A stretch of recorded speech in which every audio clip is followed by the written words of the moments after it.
You will hear a number of different recordings, and you will have to answer questions on what you hear. There will be time for you to read the instructions and questions, and you will have a chance to check your work. All the recordings will be played once only. Now turn to Section 1.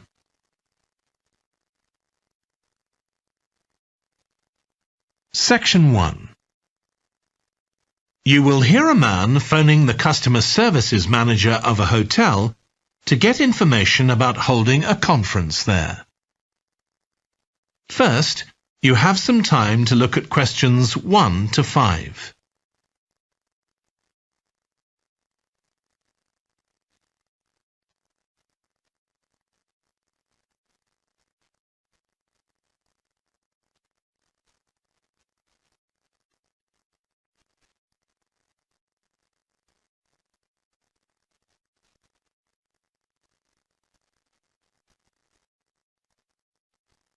You should answer the questions as you listen, because you will not hear the recording a second time.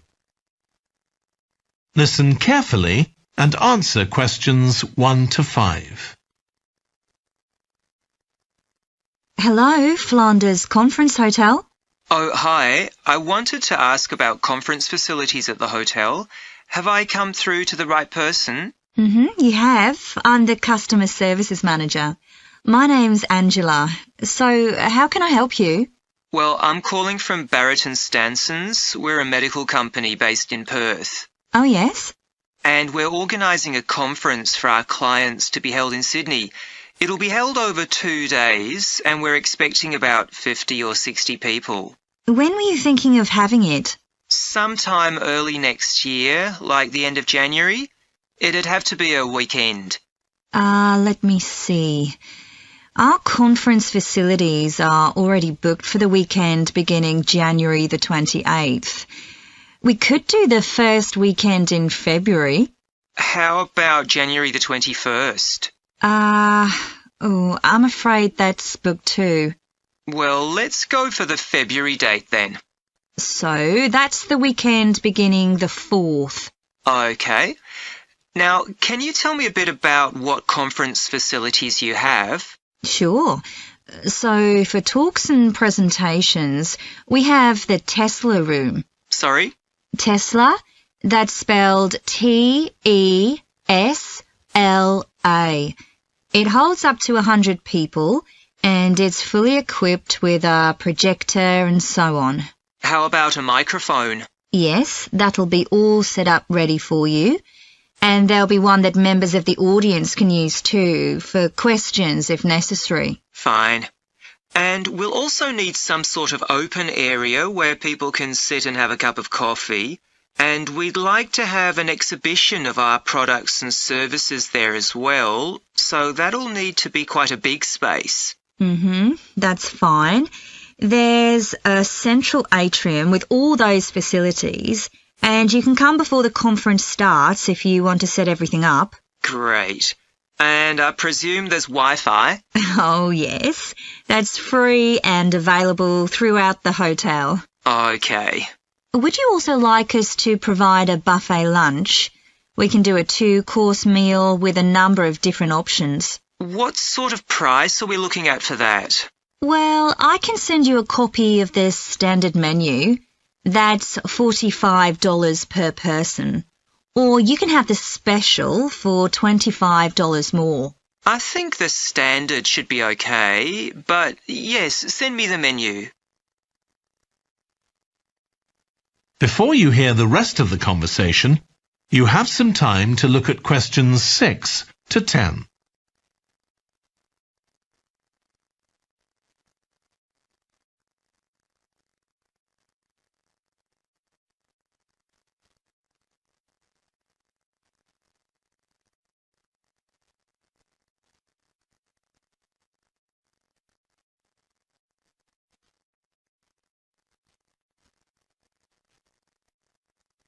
Now listen and answer questions 6 to 10. Now, we're also going to need accommodation on the Saturday night for some of the participants. I'm not sure how many, but probably about 25. So what do you charge for a room? Well, for conference attendees, we have a 25% reduction, so we can offer you rooms at $135. Normally, a standard room's $180. And does that include breakfast? Sure. And of course, guests can also make use of all the other facilities at the hotel. So we've got a spa where you can get massages and facials and so on. And there's a pool up on the roof for the use of guests. Oh, great. Now, what about transport links? The hotel's downtown, isn't it? Yes. It's about 12 kilometres from the airport, but there's a complimentary shuttle bus for guests. And it's only about 10 minutes walk from the central railway station. Okay. Now, I don't know Sydney very well. Can you just give me an idea of the location of the hotel? Well, it's downtown on Wilby Street. That's quite a small street, and it's not very far from the sea. And of course, if the conference attendees want to go out on the Saturday evening, there's a huge choice of places to eat. Then, if they want to make a night of it, they can go on to one of the clubs in the area. There are a great many to choose from. Okay. So, if we go ahead with this, can you give me some information about how much we're looking at? That is the end of section 1. You now have half a minute to check your answers.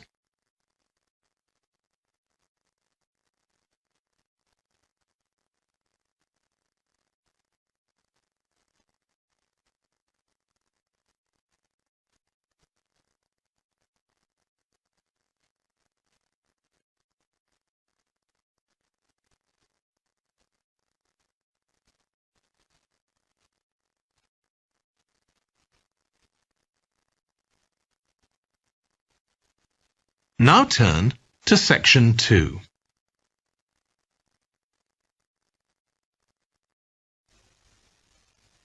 Section 2. You will hear a woman talking to a group of college students about volunteering to help other people. First, you have some time to look at questions 11 to 14.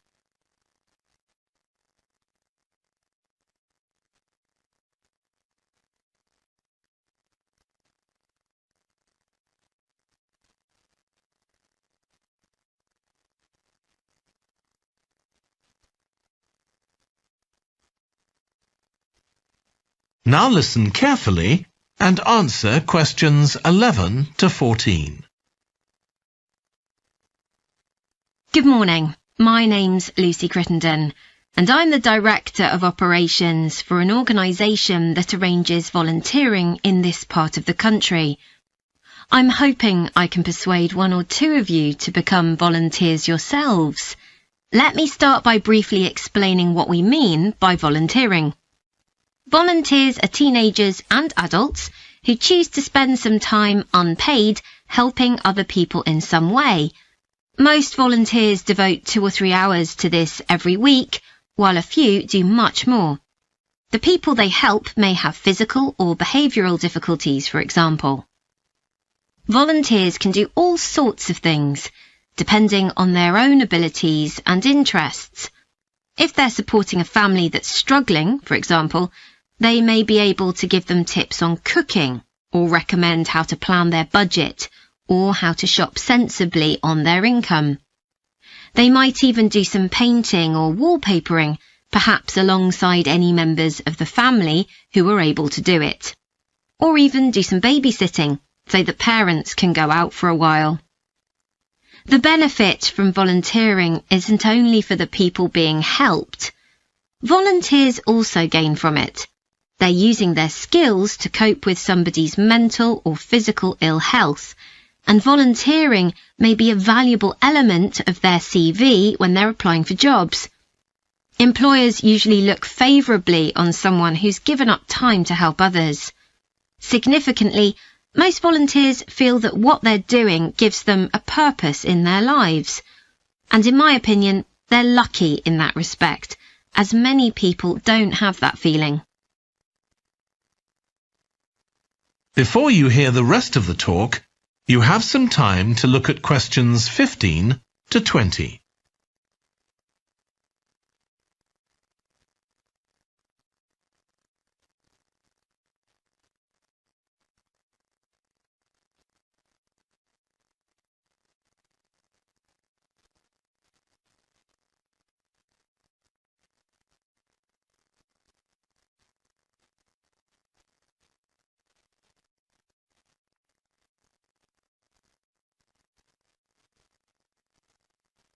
Now listen and answer questions 15 to 20. Now I'd like to tell you what some of our volunteers have said about what they do, to give you an idea of the range of ways in which they can help people. Habib supports an elderly lady who's beginning to show signs of dementia. Once a week they, along with other elderly people, go to the local community centre where a group of people come in and sing. The songs take the listeners back to their youth, and for a little while they can forget the difficulties that they face now. Our volunteer Consuela is an amazing woman. She has difficulty walking herself, but she doesn't let that stop her. She helps a couple of people with similar difficulties who had almost stopped walking altogether. By using herself as an example, Consuela encourages them to walk more and more. Min visits a young man who lives alone and can't leave his home on his own, so he hardly ever saw anyone. But together they go out to the cinema or to see friends the young man hadn't been able to visit for a long time. Tanya visits an elderly woman once a week. When the woman found out that Tanya is a professional dressmaker, she got interested. Tanya showed her some soft toys she'd made, and the woman decided to try it herself. And now she really enjoys it and spends hours making toys. They're not perhaps up to Tanya's standard yet, but she gains a lot of pleasure from doing it. Alexi is a volunteer with a family that faces a number of difficulties. By calmly talking over possible solutions with family members, he's helping them to realise that they aren't helpless and that they can do something themselves to improve their situation. This has been great for their self-esteem. And the last volunteer I'll mention, though there are plenty more, is Juba. She volunteers with a teenage girl with learning difficulties who wasn't very good at talking to other people. Juba's worked very patiently with her, and now the girl is far better at expressing herself and at understanding other people. OK, I hope that's given you an idea of what volunteering is all about. Now I'd like to talk to you about... That is the end of section 2. You now have half a minute to check your answers.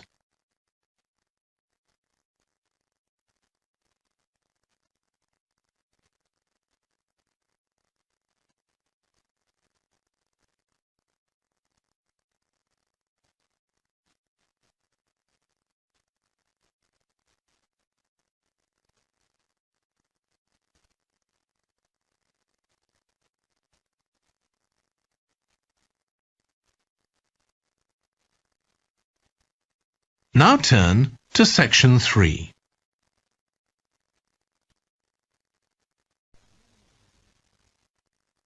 Section 3. You will hear a trainee music teacher called Joe talking to his supervisor about the school marching band that he has been given responsibility for. First, you have some time to look at questions 21 to 26.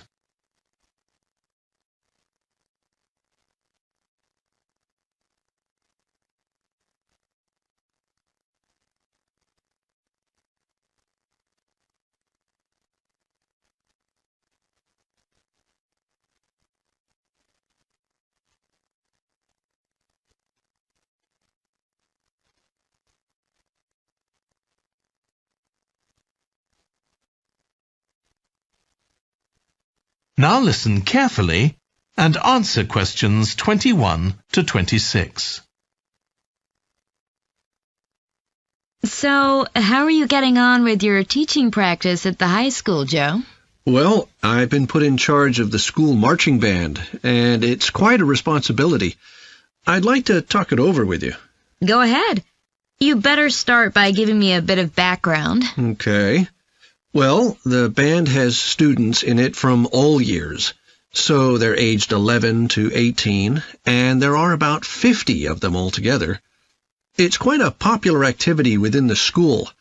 I've never worked with a band of more than 20 before, and this is very different. I can imagine.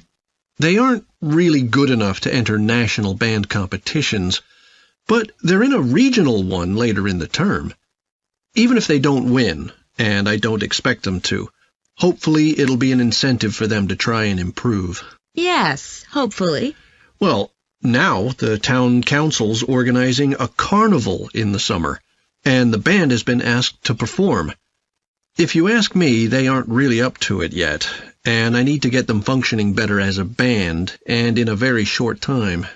Have you been doing anything with them? Apart from practicing the music, I mean. I played a recording I came across of a drummer talking about how playing in a band had changed his life.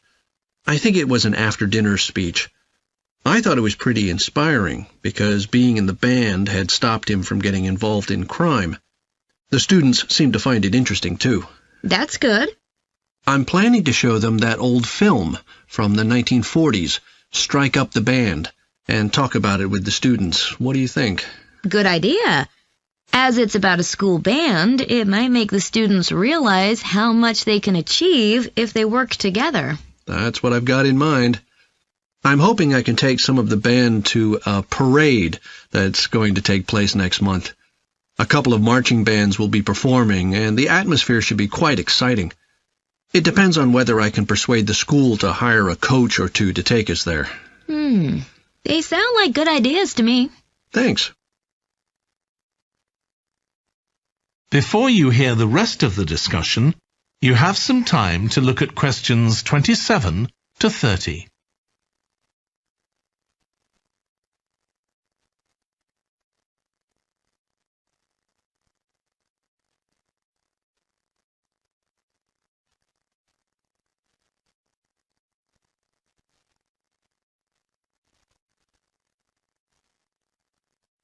Now listen and answer questions 27 to 30. Can I tell you about a few people in the band who I'm finding it quite difficult to cope with? I'm sure you'll have some ideas about what I can do. Go ahead. There's a flautist who says she loves playing in the band. We rehearse twice a week after school, but she's hardly ever there. Then she looks for me the next day and gives me a very plausible reason. She says she had to help her mother, or she's been ill, but to be honest, I don't believe her. Oh dear. Any more students with difficulties? Plenty. There's a trumpeter who thinks she's the best musician in the band, though she certainly isn't. She's always saying what she thinks other people should do, which makes my job pretty difficult. She sounds a bit of a nightmare. You can say that again. One of the trombonists has got an impressive sense of rhythm and could be an excellent musician, except that he has breathing difficulties, and he doesn't really have enough breath for the trombone. He'd be much better off playing percussion, for instance, but he refuses to give up, so he ends up only playing half the notes. I suppose you have to admire his determination. Maybe. One of the percussionists isn't too bad, but he never seems to interact with other people, and he always rushes off as soon as the rehearsal ends. I don't know if there are family reasons or what, but it isn't good in a band, where people really need to feel they're part of a group. There are others too, but at least that gives you an idea of what I'm up against. Do you have any thoughts about what I can do, Lizzie? That is the end of section 3. You now have half a minute to check your answers.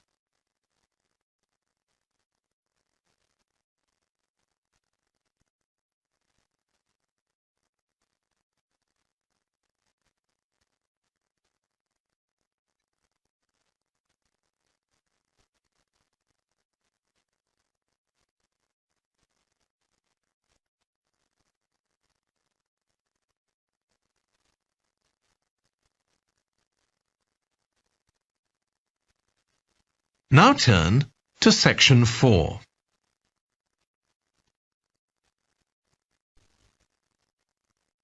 Section 4.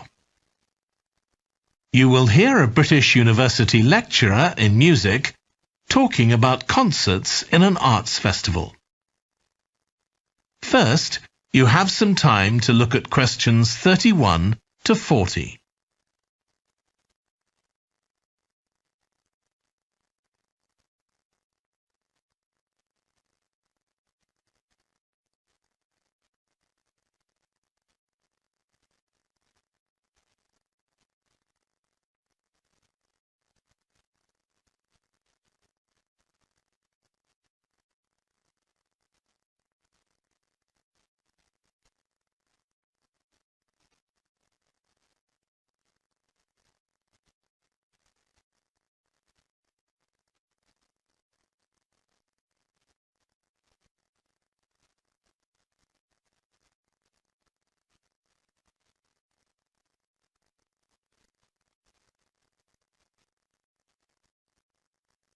Now listen carefully and answer questions 31 to 40.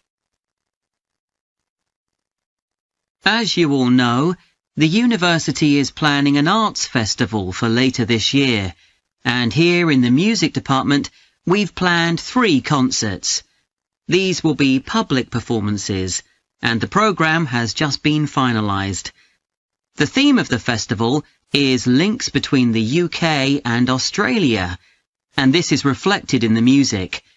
Each concert will feature both British and Australian composers. I'll tell you briefly about the Australian music, as you probably won't be familiar with that. The first concert will include music by Liza Lim, who was born in Perth, Western Australia, in 1966. As a child, Lim originally learned to play the piano, like so many children, and also the violin. But when she was 11, her teachers encouraged her to start composing. She found this was her real strength, and she studied and later taught composition, both in Australia and in other countries. As a composer, she has received commissions from numerous orchestras, other performers, and festivals in several countries. Liza Lim's compositions are vibrant and full of energy, and she often explores Asian and Australian Aboriginal cultural sources, including the native instrument, the didgeridoo. This is featured in a work called The Compass. Her music is very expressive, so although it is complex, it has the power of connecting with audiences and performers alike. In the festival, we're going to give a semi-staged performance of the Oresteia. This is an opera in 7 parts, based on the trilogy of ancient Greek tragedies by Aeschylus. Lim composed this when she was in her mid-20s, and she also wrote the text, along with Barry Kosky. It's performed by 6 singers, a dancer, and an orchestra that, as well as standard orchestral instruments, includes electric guitar and a traditional Turkish stringed instrument. Lim wrote that because the stories in the tragedies are not easy to tell. The sounds she creates are also disturbing, and they include breathing, sobbing, laughing, and whistling. The work lasts around 75 minutes, and the rest of the concert will consist of orchestral works by the British composers Ralph Vaughan Williams and Frederick Delius.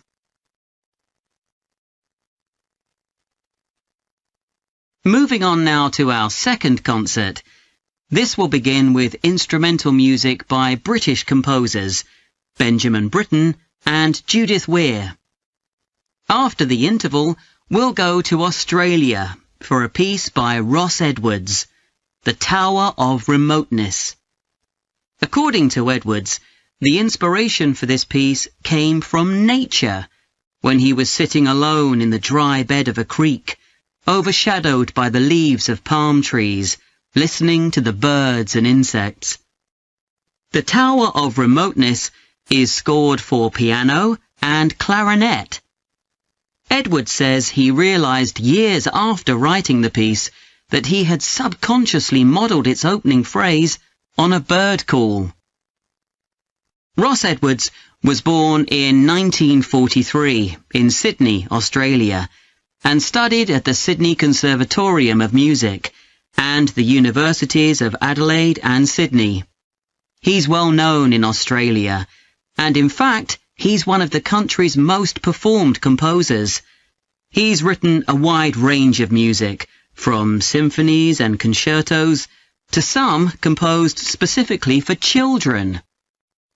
Edwards's music has been described as being deeply connected to Australia, and it can be regarded as a celebration of the diversity of cultures that Australia can be proud of.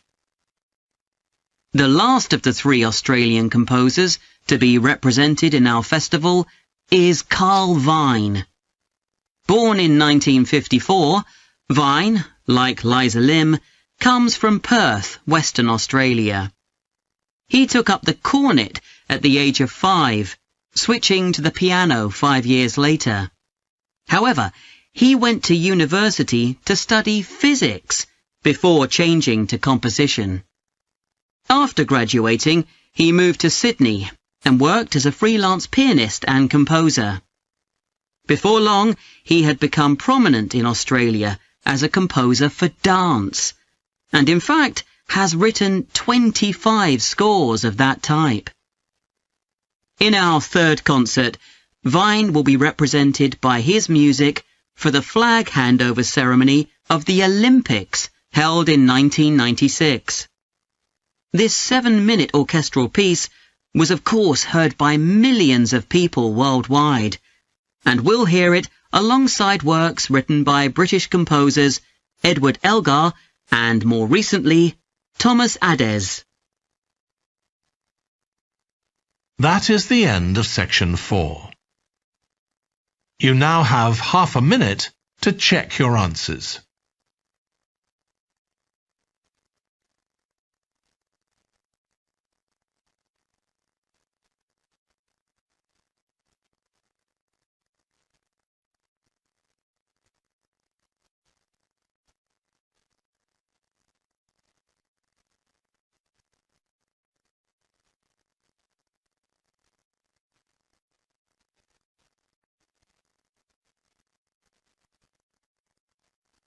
That is the end of the listening test. In the IELTS test, you would now have 10 minutes to transfer your answers to the answer sheet.